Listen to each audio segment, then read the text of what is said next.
கர்த்தர் அதிசயங்களை செய்கிறார். ஊழியங்கள் வழங்கும் ஜீவ வார்த்தை.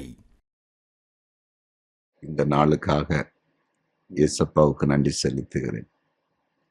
ஒரு புதிய நாளை ஆண்டவர் நமக்கு தந்திருக்கிறார். ஒரு புதிய கிருபை இன்றைக்கு ஆண்டவர் நமக்கு பாராட்டப் போகிறார்.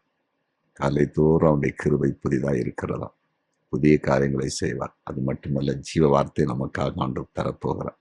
அந்த வார்த்தை உங்களுக்குள்ளே கிரியை செய்ய போகிறது. இன்றைக்கு பிறந்த நாளை காண்கிற அனைவரையும் வாழ்த்துகிறேன். திருமண நாளை காண்கிற குடும்பங்களை வாழ்த்துகிறேன். கர்த்தர் பெரிய காரியங்களை செய்வார். கவலையோடு இருக்கிறவங்க கலங்காதீங்க, திக்கத்தில் இருக்கவங்க கலங்காதீங்க. ஏசப்ப உங்களை வாழ வைப்பார், உங்களை உயர பண்ணுவார், மேன்மைப்படுத்துவார். இன்றைக்கு ஜீவார்த்தை தெரிந்து கொண்ட வசனத்தை வாசிக்க கேட்போமா? 1 நாளாகமும் 11வது அதிகாரம் 14வது வசனம். அப்பொழுது அவர்கள் அந்த நிலத்து நடுவில் நின்று அதை காப்பாற்றி பெலிஸ்தரை மடங்கடித்தார்கள். அதனாலே கர்த்தர் பெரிய ரட்சிப்பை நடப்பித்தார். கர்த்தர் பெரிய ரட்சிப்பை நடப்பித்தார்.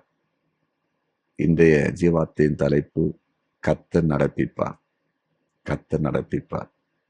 பாருங்க, கர்த்தர் பெரிய ரட்சிப்பை நடப்பித்தார். அதாவது எதிரிகளுக்கு எதிரிகளாய் நின்று கர்த்தர் தன்னுடைய ஜனத்தோடு யுத்தம் செய்து பெரிய ரட்சிப்பை நடப்பித்தார். நம்முடைய ஆண்டவர் காரியங்களை நடப்பிக்கிறவர், கூட இருக்கிறவர், உயிர் உள்ள ஒரு ஆண்டவர், ஜீவன் உள்ள தேவன். நீங்கள் அதை மறந்து விடக்கூடாது. நீங்கள் பழைய ஏற்பாட்டிலே பார்த்தாலும் தேவன் பலத்த காரியங்களை அவர் உயிரோடு இருக்கிறார் என்பதை நிரூபிப்பதற்கு, அவர் ஜீவிக்கிறார் என்பதை நிரூபிப்பதற்கு செய்திருக்கிறார். புதிய ஏற்பாட்டிலையும் செய்திருக்கிறார். புதிய ஏற்பாட்டிலே ஆண்டவர் இயேசு கிறிஸ்து அவர் தேவனுடைய குமாரன் என்று நிரூபிக்கப்பட்டார். அற்புத அடையாளங்களை செய்தார். அது மட்டுமல்ல, அவர் மரித்து உயிர்த்தெழுந்த பிறகு கூட தன்னுடைய வல்லமையை வெளிப்படுத்தினார். சவுலை ஒரு ஒளி நடுவிலே சந்தித்தார். அவருடைய சீசர்களோடு அப்போஸ்தலரோடு கூட இருந்து பலத்த கிரியை நடப்பித்தார். அற்புத அடையாளங்களை செய்தார். அதே ஆண்டவர் இன்றைக்கு ஜீவித்துக் கொண்டிருக்கிறார்.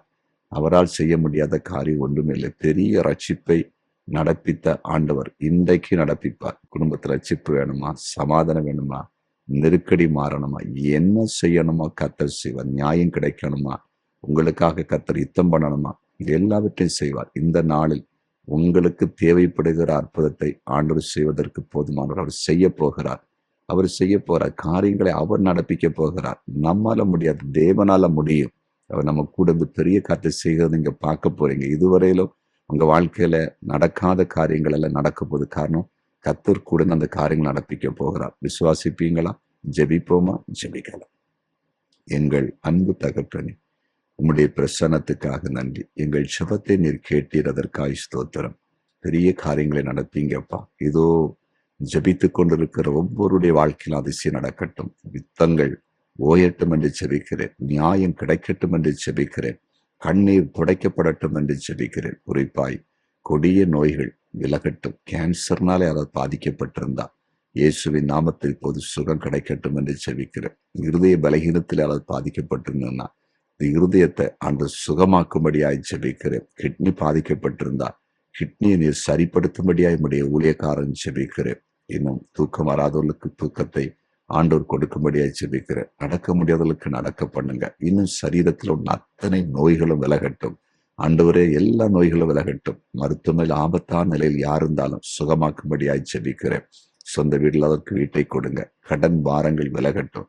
பிள்ளைகளுடைய படிப்பை பொறுப்படும். திருமணம் நடக்கட்டும். குழந்தை இல்லாத குடும்பங்களில் இயேசுவின் நாமத்தில் குழந்தை பாக்கியத்தை கொடுப்பீராக. ஜெபத்தை கேட்டீர், அதற்காய் ஸ்தோத்திரம்.